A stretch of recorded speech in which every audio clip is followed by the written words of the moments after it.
Sure. My name is Haber. I am a senior media strategies major from McKinney, Texas. And I'm in student government. I serve as the director of public relations.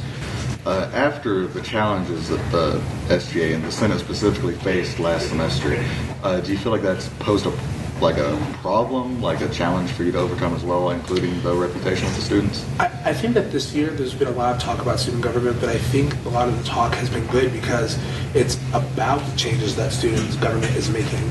Whereas in the past, I think students were concerned that student government was absent, that they weren't doing anything, that they weren't writing legislation, that they weren't talking to their students about what the needs were.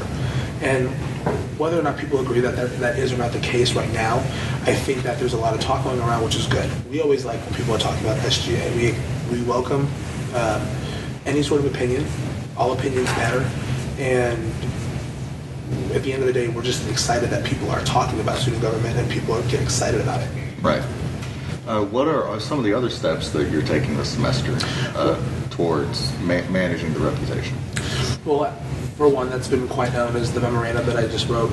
And the memorandum that I wrote has actually been an unspoken policy within the public relations department for quite some time. I've talked to many people that have served in the position in the past, whether or not indirectly or directly to public relations. And this is a new name for the position. But I've talked to a lot of people and got a lot of insight from advisors and people in the Center for Campus Life.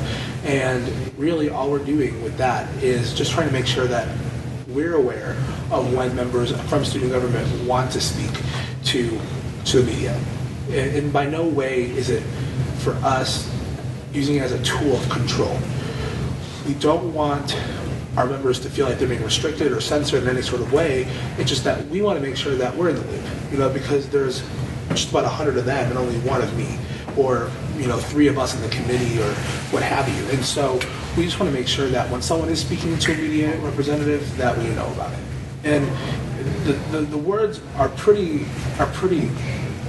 flat out said on the memorandum. You must let me know or let someone on this committee know. But really, that's all. We're not going to say no. You can't speak to them. We're not going to say no. And we're not going to. And even if we do come, because a lot of times I would just like to know so that I can come to these things.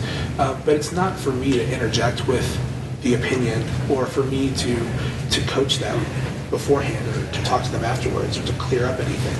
The point is just for someone to be there as a tool and as a resource for members in the student government who may not have the experience of talking with the media or who may not have the experience or know exactly what they're talking about, because a lot of times if the media catches them off guard and says, hey, I'd like to speak to you about something, well, if they really don't know what's going on, that's when they can use myself or someone who would fill in for me to say, can you just give me a little bit of information regarding this? And then I'd be like, yeah, sure, no problem. Let me relay, and then you can relay that, fixed in with your own opinion on whatever you like. Are there guidelines that you give them, things you can and cannot say, anything like that? The only thing that we highly discourage, meaning that they can say if they want to, but it's against the advice of the student government, is that when you're talking about student government and what they're doing, to make sure that it's something that student government is already supporting. And the reason why I made this memorandum public was because of the issue with the smoking on campus. A lot of different news organizations were confused, and they reported it as student government was making this initiative. And really all we're doing is trying to gain ideas, gain insight. We're just trying to make sure that this is something that the students want or don't want. And if they do want it, then yes, of course, student government's going to support that.